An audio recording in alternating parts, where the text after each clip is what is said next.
Persaksian akhir abad W.S. Rendra.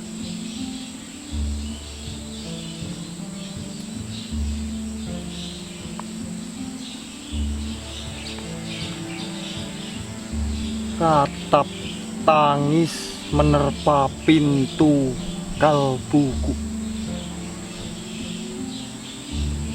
Bau anyir darah mengganggu tidur malamku.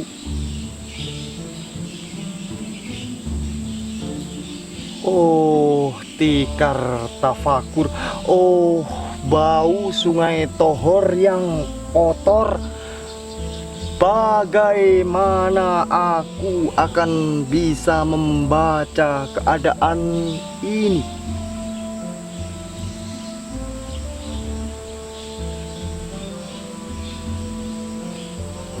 Di atas atap kesepian nalar pikiran yang digalaukan oleh lampu-lampu kota yang bertengkar dengan malam.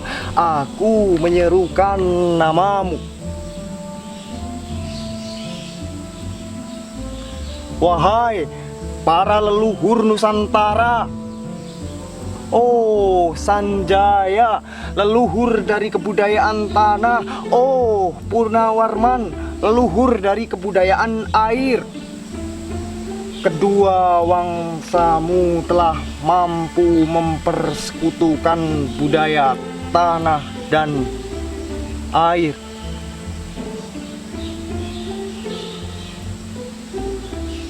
Oh, Resi Kuturan, oh Resi Nirarte, empu tampan yang penuh kedamaian.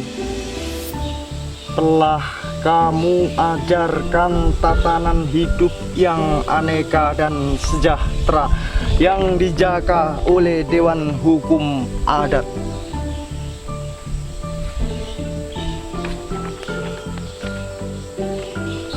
Oh, bagaimana aku bisa mengerti bahasa bising dari bangsaku kini? Oh, Kajau Lalido, bintang cemerlang tanah Ugi, negarawan yang pintar dan bijaksana,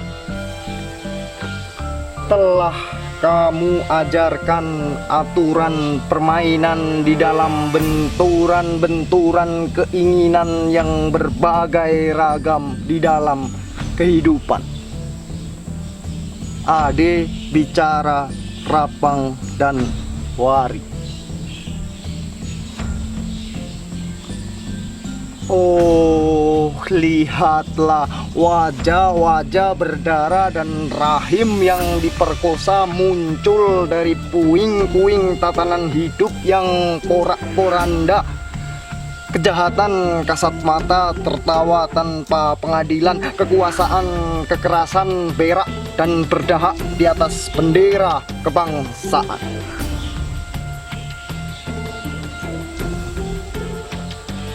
Oh, anak cucuku di zaman cybernetik, bagaimana akan kalian baca prasasti dari zaman kami? Apakah kami akan mampu menjadi ilham kesimpulan, ataukah kami justru menjadi sumber masalah di dalam kehidupan?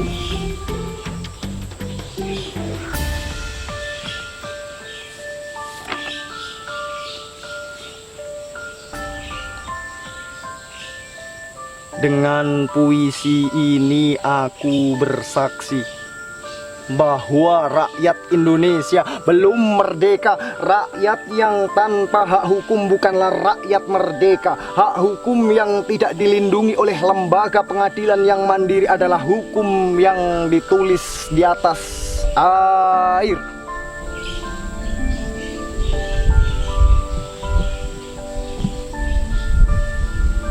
Bagaimana rakyat bisa merdeka bila polisi menjadi aparat pemerintah dan tidak menjadi aparat hukum yang melindungi hak warga negara? Bagaimana rakyat bisa merdeka bila birokrasi negara tidak menjadi aparat rakyat melainkan menjadi aparat pemerintah yang berkuasa? Bagaimana rakyat bisa merdeka bila hak pilih mereka dipasung, tidak boleh memilih secara langsung wakil-wakil mereka di Dewan Perwakilan, dan juga tidak boleh memilih secara langsung camat mereka, bupati, wali kota, gubernur, dan presiden mereka? Dan partai-partai politik menganggap rakyat hanya abdi partai yang dinamakan masa politik partai, kaula partai, atau hamba partai. Bagaimana rakyat bisa merdeka bila pemerintah melecehkan perdagangan antar daerah dan mengembangkan merkantilisme dendel sehingga rela menekan kesejahteraan buruh, petani, nelayan, guru, dan serdadu berpangkat rendah?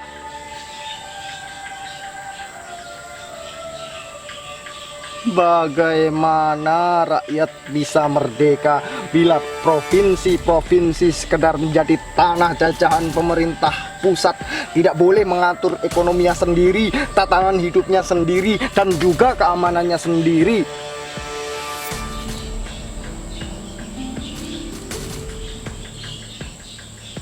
Ayam, serigala, macan, ataupun gajah, semuanya peka pada wilayahnya. Setiap orang juga ingin berdaulat di dalam rumah tangganya. Setiap penduduk ingin berdaulat di dalam kampungnya. Dan kehidupan berbangsa tidak perlu merusak daulat kedaerahan. Hasrat berbangsa adalah naluri rakyat untuk menjalin ikatan daya cipta antar suku yang penuh keanekaan kehidupan dan memaklumkan wilayah pergaulan yang lebih luas untuk merdeka bersama.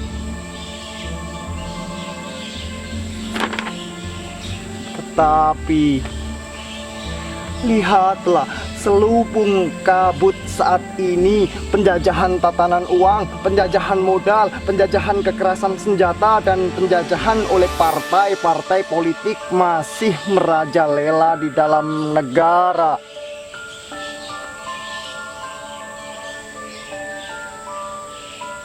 Dengan puisi ini aku bersaksi bahwa sampai saat puisi ini aku tanda tangani, para elit politik yang berkedudukan ataupun yang masih di jalan tidak pernah memperjuangkan sarana-sarana kemerdekaan rakyat.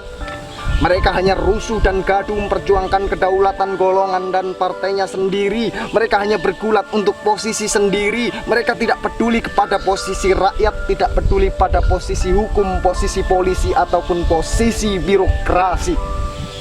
Dengan picik mereka akan mendaur ulang malapetaka bangsa dan negara yang telah terjadi.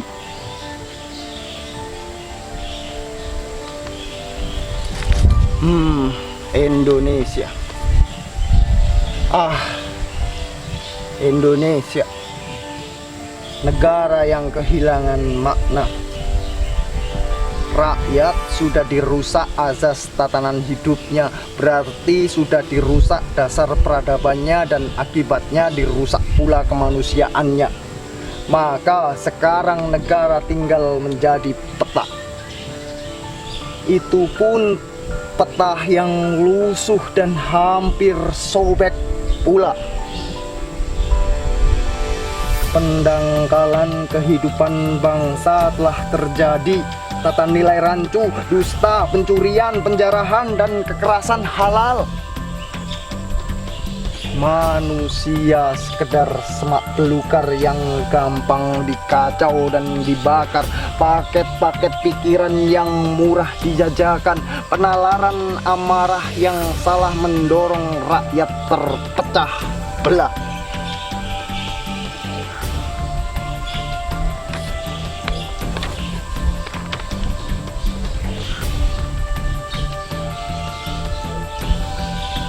Negara tidak mungkin kembali diutuhkan tanpa rakyatnya dimanusiakan. Dan manusia tak mungkin menjadi manusia tanpa dihidupkan hati nuraninya.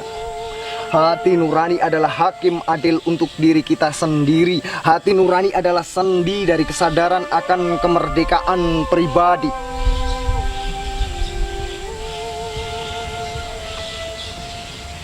Dengan puisi ini aku bersaksi bahwa hati nurani itu meski dibakar tidak bisa menjadi abu. Hati nurani senantiasa bisa bersemi meski sudah ditebang putus di batang. Begitulah fitrah manusia, ciptaan Tuhan Yang Maha Esa.